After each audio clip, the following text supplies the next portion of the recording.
Hey, welcome back, internet people. As you can see, a lot has changed to the Jeep, but we'll get to that in another video. Today we're going to be talking about my rusty perches and how I'm going to A, get the bolts out, and B, fix the rust on them. So stay tuned and enjoy the video. See you on the flip side. Not going crazy, but lately these thoughts in my head are a whirlwind of a world of a million regrets. All the things I should have done, all the things I should have said, all the pain that comes with hating the mess you made of yourself. I know I'm chasing rainbows, thinking I can make it work, but the fact is that my actions speak louder than my words, and it only makes it worse thinking of her, thinking she'll forgive me. It must be the whiskey. I've been drinking to remember and drinking to forget. I got I love you on my mind. I got Jim Beam on my breath, and loneliness has got the rest. I've got nothing left within me. It must be the whiskey. Okay, let's get a better look at this perch. Now this is the one I have not started working on. This is the passenger side, and this one is actually the better one. Now I also have an issue up here, which I'll be patching that up and fixing that up. But my first concern is to get the bolt out. Now on the back, I got the bolts out on the perches, and when they put the spacer on it, I was assuming that they put newer bolts on just like they did in the back, but I was wrong. This is the other side, and I'll show you that in a second, but it is a bolt. But that thing is, there is no way to get a socket on there, and it's just rusted together. So what I wound up doing, I am pretty lucky. I have this spacer right here, and I'll show you in a second. I cut right underneath that spacer, and I'll bring you over here.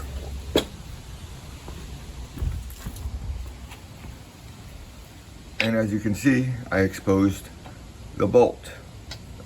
Now, I ground it clean for a good welding surface, because what I'm gonna do next is I'm gonna put this bolt on, and I'll straighten it out so it's straight.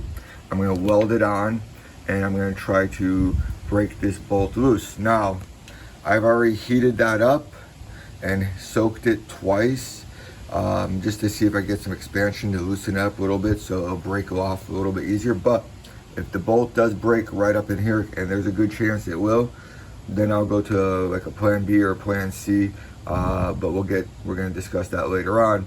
Now, as you can see on the perch is starting to get some rust there, so I'll address that first thing with the bolt, but then I think I can just hit those with some welds and then sand it down, just to make sure that I have some strength. But to be honest with you, I'm not really worried about that. I'm more worried about getting this bolt out. So let me weld this thing on and see if we can rip this bolt out. Okay, I'll be right back. I'm not gonna lie to you guys, I want to make sure the nut didn't break off, and I put my impact wrench to it and moved like a half a turn, but I figure I stop, and I'm gonna just show you, maybe it still break, but it seems like it's gonna break loose pretty easy actually, which makes me happy. And there you go.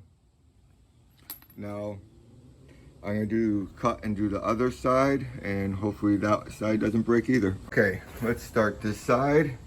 What we're gonna do is we're gonna take my jigsaw, and I have a metal blade. I switched to DeWalt because the other stuff at Lowe's, the Craftsman blades, I just bend and they suck. Now again, I'm gonna repeat, I know, I'm gonna cut underneath this bushing, but if you don't have this bushing, you're probably better off getting a die grinder, because it's a little bit more accurate than just hacking. So I don't have anyone film me, so I'm just gonna cut that, and then we'll go to the next step and we'll get this bolt out. Okay, I cut it off, and same thing you can see is this.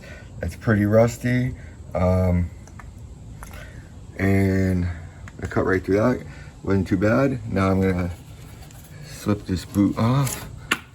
That came off pretty easy. Okay, I cleaned it all up. Now you wonder why I tapered this bolt a little bit. Well, if you're just trying, you barely have anything, you just usually put that on and just weld it. Since I have a little bit more, I have a couple tries on it, I taper it so I can get about half the bolt on there, and then put a real good weld on it, and that way it gives me a little bit more leverage on the bolt.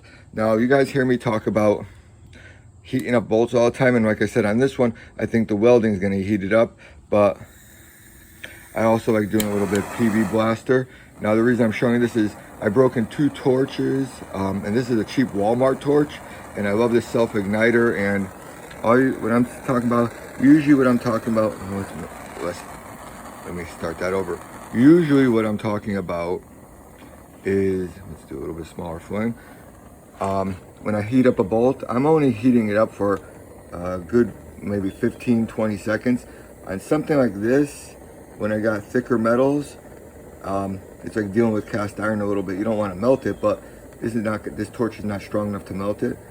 But I'm gonna keep this on there for a good little bit, and then I'm gonna hit the PB blaster on it.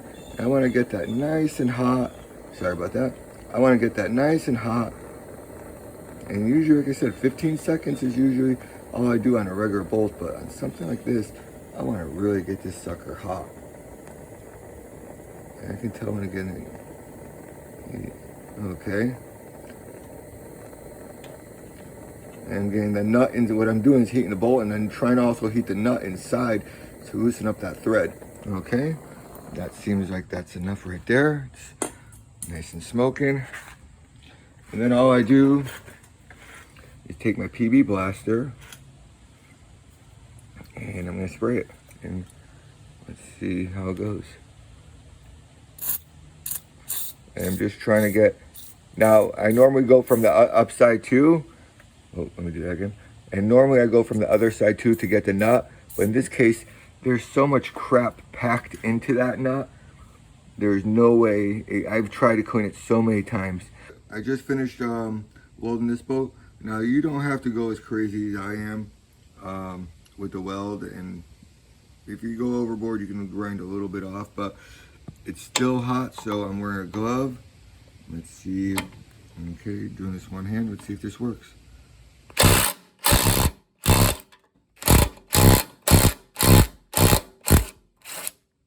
Now, if I couldn't get this bolt out, just for people that don't have the luck and the bolt snaps in here, trying to get the bolt from up here is, I mean, you're wasting your time. What I would do if I had to is I would basically can open right around the bottom of this and basically make cut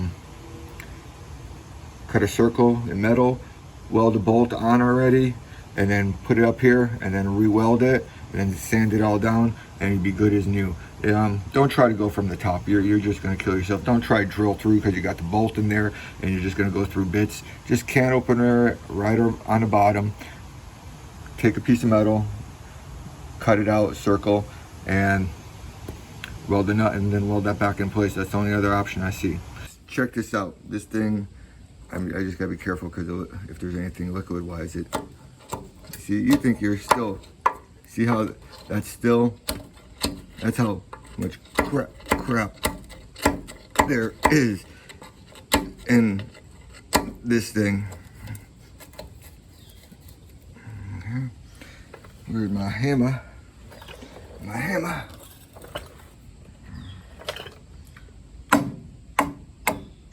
There you go. So the next project is to clean all this up, and then I gotta make a template for that piece, cut the bad metal out, and weld that all in. Okay, a secondary problem on this tower is, you can see how this is rusted out. I ground this out, there's good metal there, this is good metal, but this is where underneath, this is your bucket that goes, and the weld is actually right around here. That's why this is just a metal. So my issue with this is I gotta try to cut this out and hopefully it's not connected underneath. I don't want to cut where the weld is.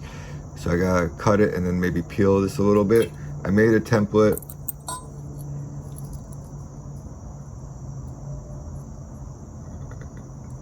Right there.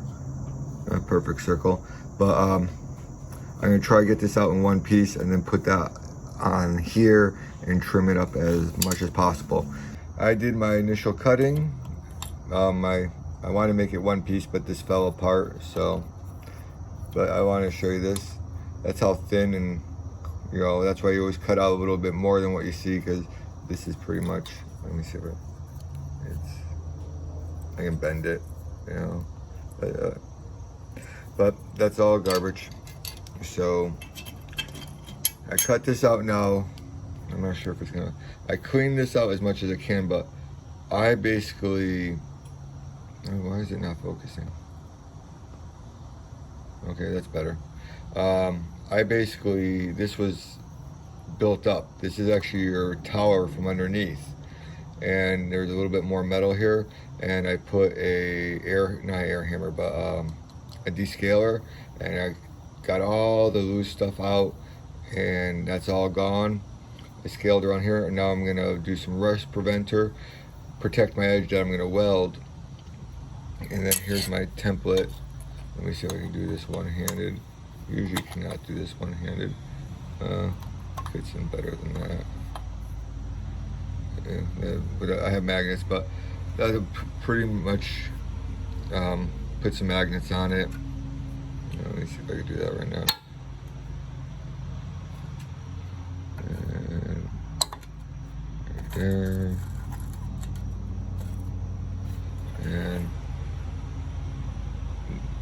And then I'll take maybe later on after I clean all this all off, I will take a Dremel with a round sander and just go over it once or twice. But that's it. I'm gonna just weld this up. First I gotta, like I said, clean it up, put some rust preventer, and then weld it, sand it, and then I still got to clean in there a little bit better. So I might not weld this today and clean that in there first. But I'll show you after I'm welded how it looks. As you can see, I finished welding. I still got to sand this all out, but I'll do that before I paint because I still got to get in there and clean a little bit more. But it's not horrible. It is acceptable. When it's all painted, no one will notice the difference. As always, thanks for hanging out with me today. As you can see, I put my first coat of protection on the frame, which is a rust converter. And I also put that in the towers, and I did an east-west coating of the frame inside. So this has still got one more coat of rust prevention on it, and then I will paint it, but I won't paint it until after I paint the block. And as you can see, I am working on that right now, and I hope you enjoy the video, and please come back. And if you like the videos, hit subscribe and like buttons because it always helps me out.